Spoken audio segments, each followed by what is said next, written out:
نحمده ونستعينه ونستغفره ونعوذ بالله من شرور أنفسنا ومن سيئات أعمالنا من يهده الله فلا مضل له ومن يضلل فلا هادي له وأشهد أن لا إله إلا الله وحده لا شريك له وأشهد أن محمدا عبده ورسوله أما بعد அளவற்ற அருளாளனும் நிகரற்ற அன்புடையவனுமாகிய அல்லாஹ்வின் திருப்பெயர் போற்றி புகழ்ந்து ஆரம்பம் செய்கின்றேன்.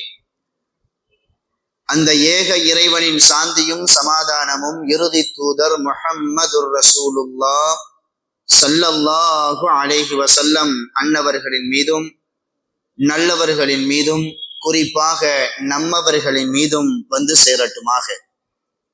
அன்பிற்கினிய அருமையான பெருமக்களே, மாணவ கண்மணிகளே, அல்லாஹ் ரப்பல் ஆலமீன் தனது திருமறையில் நபிகளாரை பற்றி சொல்லி காட்டும் பொழுது அவர் உலக மக்களுக்கு ஒரு முன்மாதிரி என்பதாக நமக்கு சொல்லி காட்டுகிறார்.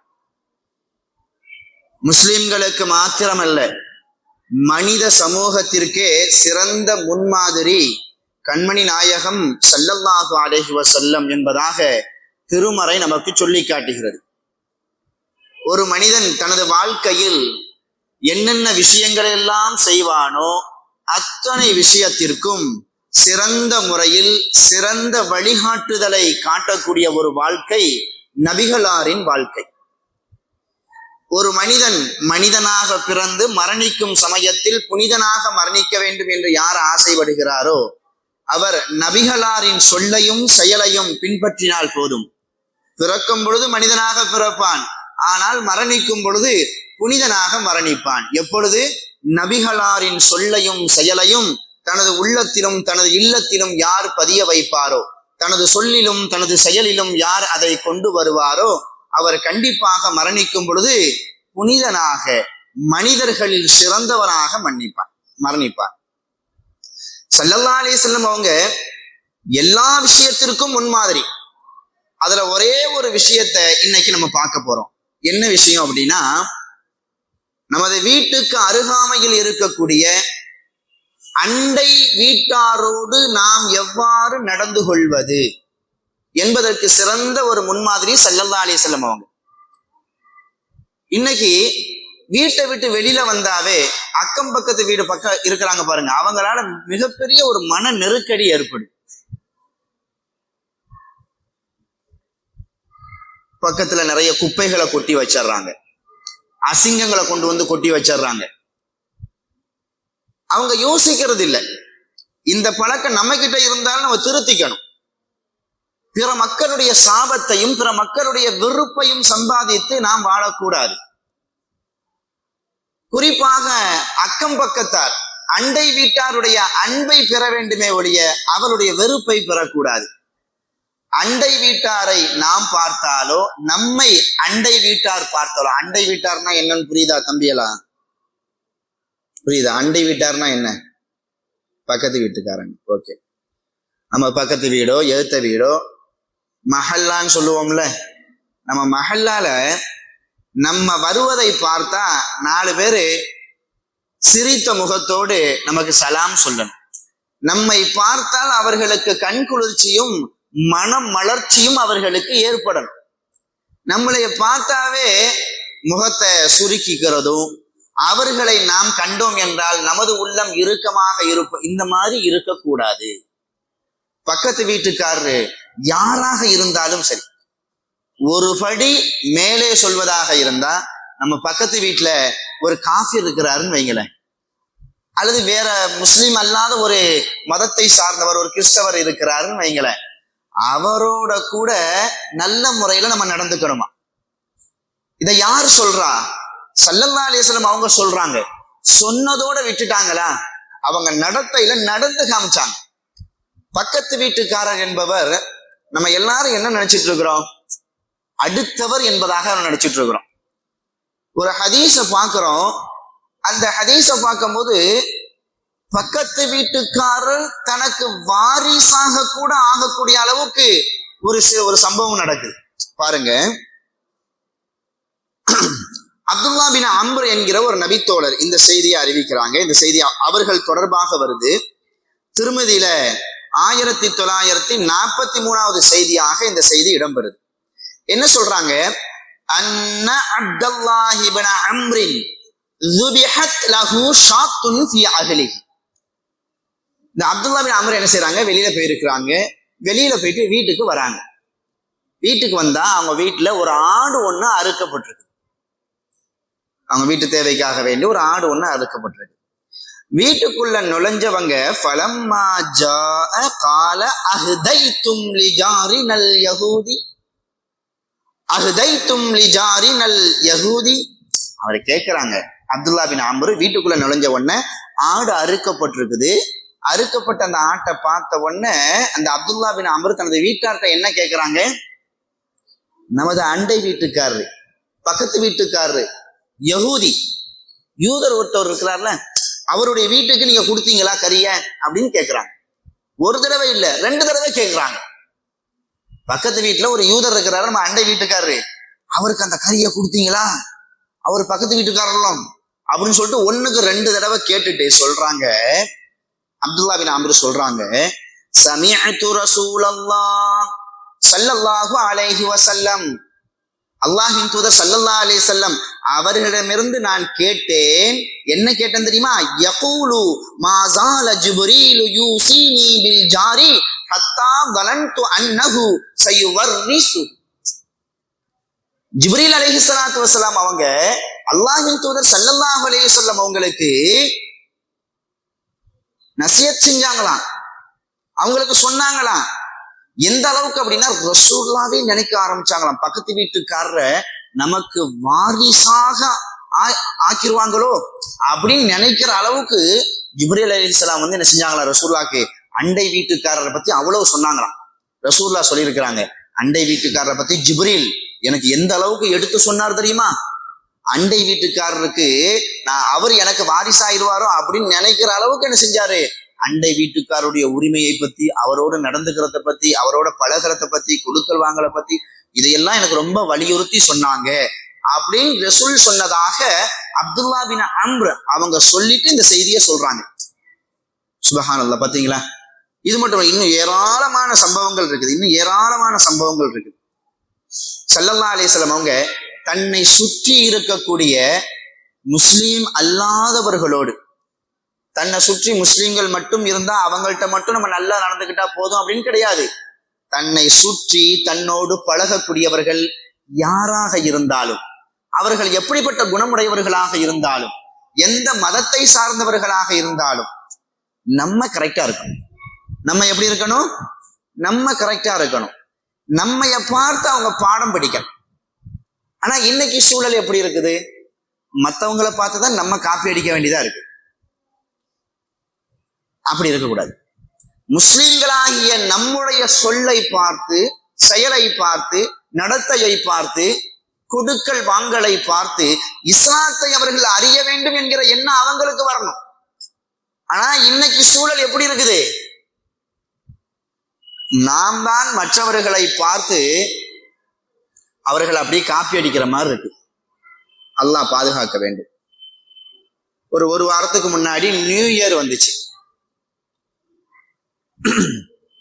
ஃபேஸ்புக்கு, இன்ஸ்டாகிராம்லாம் யூஸ் பண்ணக்கூடியவங்களுக்கு தெரியும். சுபஹானல்லாஹ். அந்த மதத்தை பின்பற்றாங்க பாருங்க. புது வருடத்தை யார் பின்பற்றுவாங்க, யார் கொண்டாடுவாங்க? கிறிஸ்தவர்கள் தான் கொண்டாடுவாங்க. கிறிஸ்தவர்களையே மிஞ்சக்கூடிய அளவிற்கு முஸ்லிம் வாலிபர்கள் அந்த புத்தாண்டு அன்னைக்கு மெரினா பீச்ல, மும்பையில, பெங்களூர்ல, கோயம்புத்தூர்ல, பெரும் பெரும் சிட்டிகள்ல முஸ்லிம் இளைஞர்கள் செய்த செயல்பாடுகள் மிக மிக வேதனைக்குரிய ஒரு விஷயமா இருக்கு. காசு பணத்தை வீண்வரையம் செஞ்சது, அடுத்தவர்களுக்கு இடையூறு தந்தது. ரோடுகள்ல பாத்தீங்கன்னா பெரிய பெரிய பட்டாசுகள் வெடிக்கிறாங்க. இன்னைக்கு நியூ இயர் அன்னைக்கு டிசம்பர் 31 அன்னைக்கு முடிஞ்சிருச்சு. ஜனவரி 1 வந்துருச்சு. அன்னைக்கு 12 மணிக்கு மேல அங்க பாத்தீங்கன்னா அதுல ஒரு வேடிக்கை என்னன்னா, பெரிய பெரிய ராட்சச வெடிகளை எங்க கொண்டு வைக்கிறாங்கன்னா, பிளாட்ஃபார்ம்ல தூங்குவாங்கல்ல, வீடுகள் இல்லாத ஏழைகள் தூங்குவாங்கல்ல, அவங்க தூங்கக்கூடிய இடத்துல கொண்டு போய் வைக்கிறது. தூங்கிட்டு இருக்கிறவங்களுக்கு அவ்வளவு பெரிய சத்தம் கேட்டா என்ன செய்வாங்க? பதறி உளுந்து எழுந்திருப்பாங்கல்ல. அந்த மாதிரிதான் அந்த வெடி சப்தத்தை கேட்டு பயந்து நடுங்கியவர்களாக சில ஏழைகள் ஓடுறாங்க, பிளாட்ஃபார்ம்ல உள்ளவங்க ஓடுறாங்க. அதை பார்த்து இந்த இளைஞர்கள் ரசிக்கிறாங்க, சிரிக்கிறாங்க. எவ்வளவு வேதனைக்குரிய ஒரு விஷயம் இது. இதெல்லாம் செய்யறவங்க யாரு அப்படின்னு சொல்லி பார்த்தா நம்ம இளைஞர்கள். அல்லாஹ் பாதுகாக்க.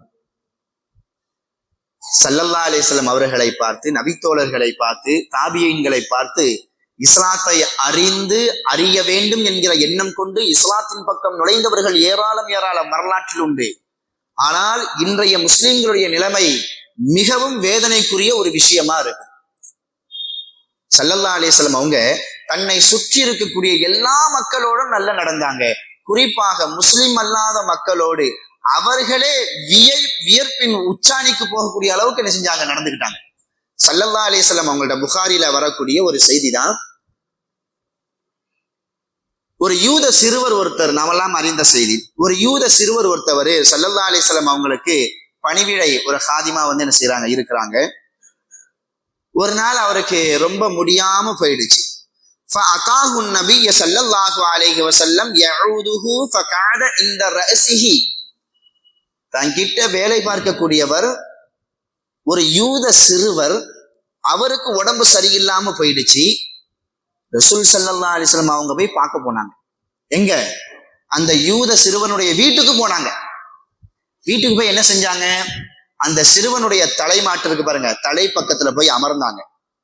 அமர்ந்துட்டு அந்த அந்த சிறுவன் சொன்னாங்க, அஸ்லீம், நீ முஸ்லீம் ஆயிரப்பா அப்படின்னாங்க.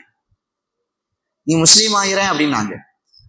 உடனே அந்த சிறுவர் فنظر الى ابيه وهو عنده فقال له اطيع ابا القاسم صلى الله عليه وسلم. அந்த சிறுவன் சின்ன பிள்ளை தானே, ஸல்லல்லாஹு அலைஹி வஸல்லம் அவங்க இஸ்லாத்துக்கு ஏத்துக்கன்னு சொன்ன உடனே பக்கத்துல தன்னுடைய தந்தை நின்னாரு. அவர் அப்படியே பார்த்தாங்க. அந்த தந்தை சொன்னாரு, இந்த அபுல் காசிம் இந்த முகமது சொல்லக்கூடிய விஷயத்துக்கு நீ ஏத்துக்கோ, அவருக்கு நீ கட்டுப்படு அப்படின்னு சொல்லிட்டு அவருடைய தந்தை சொன்னாரு. உடனே அவர் இஸ்லாத்தை ஏத்துக்கிட்டாரு. வெளியில வரும்போது ஸல்லல்லாஹு அலைஹி வஸல்லம் சொல்லுவாங்க, அல்ஹம்துலில்லாஹில்லதி அன்கதனி. இந்த சிறுவனை அல்லாஹ் நரகத்துல இருந்து பாதுகாத்தான்ல, அப்படிப்பட்ட அல்லாஹ்வுக்கே எல்லா புகழும் அப்படின்னு சொல்லிட்டு வெளியில வந்தாங்க. எவ்வளவு உயர்தரமான பண்பு பார்த்தீங்களா? இன்னைக்கு நம்முடைய உடன் பிறந்தவர்கள், தன்னை பெற்றெடுத்த பெற்றோர்கள், நாம் பெற்றெடுத்த பிள்ளைகள், நமது சகோதர சகோதரிகள் பெரும் நோய்வாய்ப்பட்டு அவதியில் இருக்கிறார்கள். சிறிய சிறிய பிரச்சனைகளை எல்லாம் மனதில் வைத்துக் கொண்டு அவர்களை சந்திக்க செல்லாம இருக்கிறோம். ரொம்ப உயர்ந்த பண்பு, ரொம்ப உயர்ந்த பண்பு. நோயாளிகளை போய் சந்திக்கிறது இருக்குது பாருங்க. சந்திக்க போற நமக்கு நிறைய நன்மைகள் இருக்குது. இன்ஷா அல்லாஹ் ஒரு நாள் நோயாளிகளை போய் சந்திச்சா நமக்கு கிடைக்கக்கூடிய படிப்பினைகளும் பலன்களும் என்ன என்பதை பற்றி ஒரு நாள் நம்ம தனி தலைப்பாவே பார்ப்போம். முஸ்லிம்களிடமிருந்து அகற்றப்பட்ட நல்ல பண்புகள்ல இது ஒரு பண்பு. நல்ல மனிதர்கள், இன்னைக்கு முஸ்லீம் அல்லாத சில மதத்தவர்கள் கூட இந்த நல்ல பண்பை என்ன செய்யறாங்க, பின்பற்றாங்க. அதனால நிறைய நன்மைகள் அவங்களுக்கு கிடைக்குது. ஆனால் ஸல்லல்லாஹு அலைஹி வஸல்லம் அவங்க நமக்கு வலியுறுத்தி சொன்ன ஒரு விஷயம், அதிகமான நன்மைகளை பெற்றுத்தரக்கூடிய செயல்பாடுகளில் இபாதத்துகளில் ஒன்று எது? நோயாளிகளை போய் சந்திக்கிறது. ஆனா இன்னைக்கு அந்த பழக்கம் இல்லை. நம்ம முஸ்லிம் சமுதாயத்திலேயே ஒரு சில ஜமாத்து மக்கள்கிட்ட இந்த பழக்கம் உண்டு. பள்ளிவாசலுக்கு தொழுக வரக்கூடிய மக்கள் இருக்கிறாங்கல்ல, அவங்கள எப்பவுமே தொழுக முடிச்சதுக்கு பின்னாடி சலாம் சொல்லி முசாஹபஹா முஆனகாலாம் சில இடங்கள்ல செய்வாங்க. தொடர்ச்சியா 1 நாள் 2 நாள் 3 நாள் வளமையா வரக்கூடிய ஒரு தொழுகையாளி பள்ளிக்கு வரல அப்படின்னா அவங்களை சார்ந்தவர்கள்ட்ட விசாரிப்பாங்க. என்னாச்சு, அவர் 2-3 நாளா ஆளையே காணுமே, என்ன செய்தி, என்ன ஏது, உடம்பு சரியில்லை அப்படின்னு தெரிஞ்சது அப்படின்னா உடனே வீட்டுக்கு போவாங்க. அவங்கள போய் விசாரிப்பாங்க. நோய்வாய்ப்பட்டவங்களுக்கு அது ஒரு ஆறுதல். பள்ளிக்கு போறோம், தொழுதோம், வந்தோம் அப்படின்னு இல்லாம நல்ல மக்களும் இருக்கிறாங்களே, நம்முடைய ஹெல்த்ல, நம்முடைய ஆரோக்கியத்துல அக்கறை செலுத்தக்கூடிய மக்களும் இருக்கிறாங்களே, நமக்காக வேண்டி பிரார்த்தனை செய்யக்கூடிய மனிதர்களும் இருக்கிறாங்களே அப்படின்னு சந்தோஷப்படுவாங்க. அவங்க சந்தோஷப்படுறது ஒரு பக்கம், நம்ம போய் விசாரிக்கிறோம் பாருங்க, அல்லாஹ் நமக்கு சிறந்த கூலியை தரான். இன்னைக்கு இந்த பண்புகள் நம்ம உருவாக்கிக்கணும். மனக்கசப்புகளை எல்லாம் நாம் அகற்ற வேண்டும். நம்முடைய பெற்றோர்கள் மனதுக்கு வேதனையான ஒரு செய்தி, சரியான ஒரு முறையில பாகப்பிரிவினையில எனக்கு தந்தை என்ன செய்யல, எனக்கு சொத்தை தரல அப்படின்றதுக்காக வேண்டி அவருடைய ஜனாசாவுக்கு தொழுக போகாத, ஜனாசா தொழுகையில கலந்து கொள்ளாத மனிதர்கள் எல்லாம் இந்த சமுதாயத்தில் இருக்கத்தான் செய்கிறார்கள். அல்லாஹ் பாதுகாக்கணும்.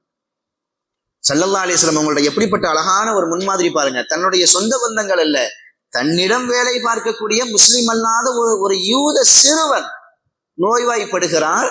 அவரை போய் சந்திக்கிறார், அவருக்கு இஸ்லாத்தை எடுத்து சொல்கிறார்.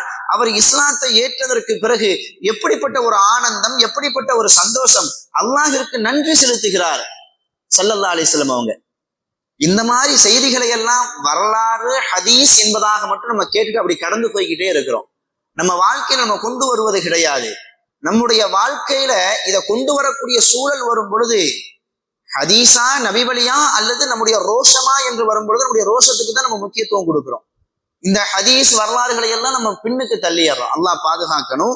ஸல்லல்லாஹு அலைஹி வஸல்லம் அவர்கள் நமக்கு கற்றுத்தரக்கூடிய மிக உன்னதமான பண்புகள்ல அண்டை வீட்டாரோடு நல்ல முறையில் நடந்து கொள்ள வேண்டும்.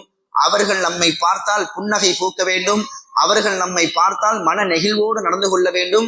அதே போல நம்மை சுற்றி உள்ளவர்களோடு நல்ல முறையில் நடந்து கொள்ள வேண்டும். நம்மை சுற்றி உள்ளவர்களோ அல்லது நமது குடும்ப உறுப்பினர்களோ யாரேனும் நோய்வாய்ப்பட்டார்கள் என்றால் அவர்களை போய் சந்திக்கணும், அவர்களுக்காக வேண்டி துஆ செய்யணும். முடிந்தால் நாம் கொடுக்கும் உதவி செய்யக்கூடிய இடத்துல நம்ம இருந்தோம் அப்படின்னா உதவியும் செய்யும்.